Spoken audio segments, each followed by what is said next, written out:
श्रीमद् भागवत श्री कृष्ण की जीवन यात्रा। श्रीमद् भागवत ईश्वर की ओर मार्गदर्शन करने वाला सबसे सुंदर महापुराण है। इसे सबसे पहले भगवान नारायण ने ब्रह्मा जी को दिया था।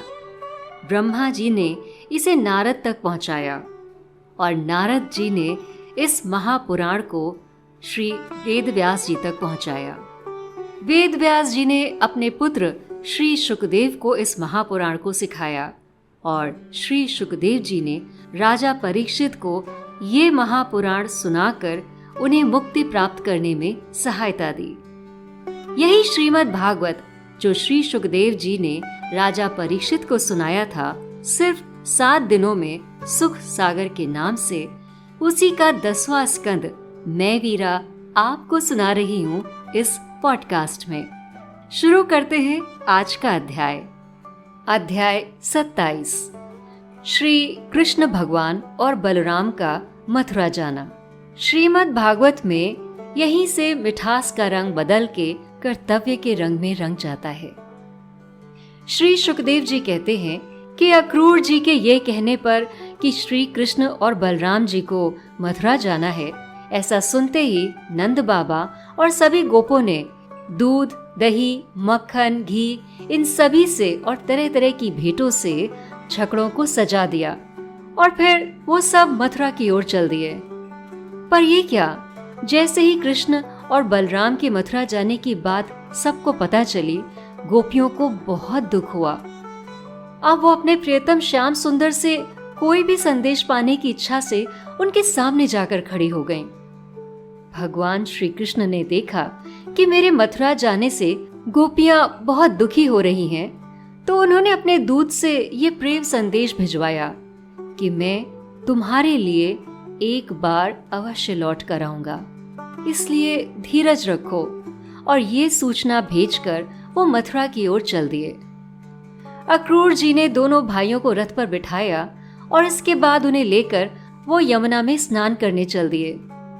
जल में डुबकी लगाने के बाद उन्होंने गायत्री मंत्र का जाप किया। जल के भीतर अक्रूर जी ने देखा कि बलराम और श्री कृष्ण भगवान दोनों एक साथ बैठे हैं। उनके मन में शंका हुई कि मैं तो दोनों भाइयों को रथ पर बिठाकर आया हूँ, तो वो यहाँ जल में कैसे आ गए, और अगर यहाँ है तो उन्हें रथ पर नहीं होना चाहिए। ऐसा सोचकर उन्होंने सिर को जल से बाहर निकाला तो देखा कि वो दोनों तो रथ पर बैठे हुए हैं। भगवान की ये झांकी देखकर अक्रूर जी का दिल आनंद से सराबोर हो गया। अक्रूर जी ने एक बार फिर से भगवान श्री कृष्ण की स्तुति की और फिर रथ पर बैठकर चल पड़े। दिन के ढलते ढलते वो मथुरा पहुंच ही गए। मथुरा पहुंचते ही भगवान श्री कृष्ण ने अक्रूर जी का हाथ अपने हाथ में लिया और कहा, चाचा जी, पहले आप अपने घर जाइए, हम लोग यहीं उतर जाते हैं। अक्रूर जी ने कहा, आप दोनों के बिना मैं मथुरा के अंदर नहीं जा सकता। भगवान श्री कृष्ण ने कहा कि मैं दाऊ भैया के साथ आपके घर आऊंगा और फिर यदुवंशियों के द्रोही कंस को मारकर अपने सभी स्वजनों का प्रिय होऊंगा। दूसरे दिन बलराम जी और ग्वाल बालों के साथ श्री कृष्ण भगवान मथुरा नगरी को देखने चले गए। राजमार्ग से उन्होंने मथुरा नगरी के अंदर प्रवेश किया। उनका सुंदर रूप देखने के लिए मथुरा की सभी स्त्रियां अपनी अटारियों पर आ गईं। मथुरा की स्त्रियां भगवान की बाल लीलाएं पहले ही सुन चुकी थीं, इसीलिए वो श्री कृष्ण भगवान को देखने के लिए व्याकुल हो रही थीं। भगवान को देखकर सबका हृदय खुशी से भर गया और उन्होंने अपनी अटारियों से ही भगवान पर फूलों की वर्षा की। इसी समय भगवान श्री कृष्ण ने एक धोबी को, जो कि कपड़े रंगने का भी काम करता था, अपनी ओर आते देखा। भगवान श्री कृष्ण ने उससे धुले हुए उत्तम वस्त्र मांगे। भगवान ने कहा कि भाई, तुम हमें ऐसे वस्त्र दो जो हमारे शरीर पर ठीक आ जाएं। इस पर धोबी उनसे बहकी बहकी बातें करने लगा। भगवान श्री कृष्ण ने गुस्से में आकर उसे एक तमाचा जड़ा और उसका सिर धड़ से अलग होकर जमीन पर गिर पड़ा। धोबी के साथ जो अन्य साथी थे वो डर कर कपड़े वहीं छोड़कर भाग गए। दरअसल वो धोबी नहीं था, वो एक मायावी राक्षस था जिसे मुक्ति मिल चुकी थी। भगवान श्री कृष्ण और बलराम जी ने अपने मनपसंद वस्त्र धारण किए और शेष वस्त्रों को ग्वालों को पहना दिया।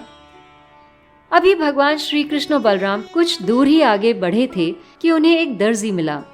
उसने उन सुंदर रंग बिरंगे वस्त्रों को उनके शरीर पर ऐसे सजा दिया कि वो सब अति सुंदर लगने लगे और इसके बदले में भगवान श्री कृष्ण ने उसे मोक्ष प्रदान किया।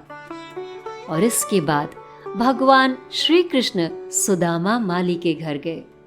वही सुदामा जिनका उल्लेख हमें कृष्ण और सुदामा की मित्रता में मिलता है। दोनों भाइयों को देखकर सुदामा उठ खड़े हुए। उन्होंने पृथ्वी पर सर रखकर दोनों को प्रणाम किया और फिर उनके पैर धोकर उनको फूलों का हार पहनाया और पान, चंदन, बाकी सामग्रियों से उनकी विधिवत पूजा की। सुदामा के श्री कृष्ण भगवान की पूजा करने के साथ ही श्रीमद् भागवत के 10वें स्कंद का 27वां अध्याय समाप्त हुआ। 28वें अध्याय में हम सुनेंगे कि श्री कृष्ण भगवान ने कैसे कुब्जा पर कृपा करी, कैसे धनुष को भंग किया और कंस की घबराहट किस हद तक बढ़ गई। श्री शुकदेव जी राजा परीक्षित को बताते हैं कि इसके बाद भगवान श्री कृष्ण अपनी मंडली के साथ राजमार्ग पर आगे बढ़े तो उन्हें एक सुंदर सी स्त्री दिखाई दी, लेकिन वो शरीर से कुबड़ी थी, इसीलिए उसका नाम कुब्जा पड़ गया था। वो अपने हाथ में चंदन का पात्र लेकर जा रही थी। भगवान ने उनसे पूछा, सुंदरी, तुम कौन हो और ये चंदन किसके लिए लेकर जा रही हो? ये उत्तम चंदन और अंगराज हमें भी दे दो, इस दान से तुम्हारा परम कल्याण होगा। कुब्जा ने चंदन और अंगराज दोनों भाइयों को दे दिया और कहा कि मैं प्रतिदिन इसे कंस महाराज को देने जाती हूँ, पर आज ये मेरा सौभाग्य है कि आप दोनों ने इसे मुझसे मांगा, इसलिए मैं अपने हाथों से आप दोनों के शरीर पर इसकी मालिश करूंगी। उन्होंने श्री कृष्ण को पीले रंग का और बलराम भैया को लाल रंग का अंगराज लगाया और नाभि के ऊपर के भाग में अनुरंजित होकर वो बहुत सुंदर लगने लगे।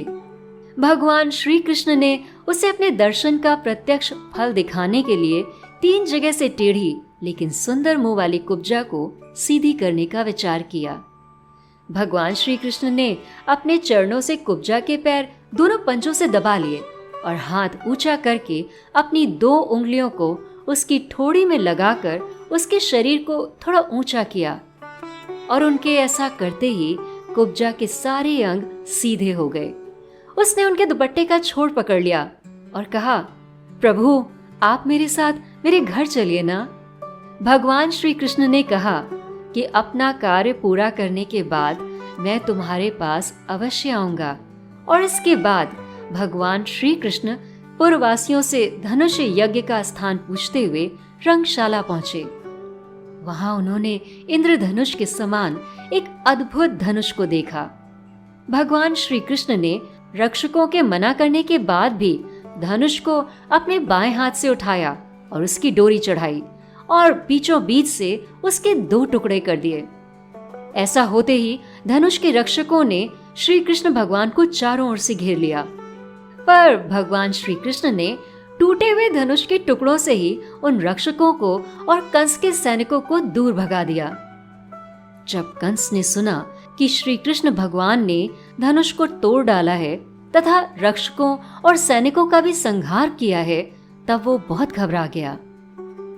घबराने के बाद कंस ने आगे क्या किया और आगे के अध्याय में श्री कृष्ण भगवान ने क्या लीला की, ये हम सुनेंगे अगले एपिसोड में। श्रीमद् भागवत के 10वें स्कंद का 28वां अध्याय समाप्त हुआ। बोलो नारायण नारायण हरि हरि, बोलो नारायण नारायण हरि हरि। मेरे साथ बोलिए, ओम नमो भगवते वासुदेवाय, ओम नमो भगवते वासुदेवाय, ओम नमो भगवते वासुदेवाय।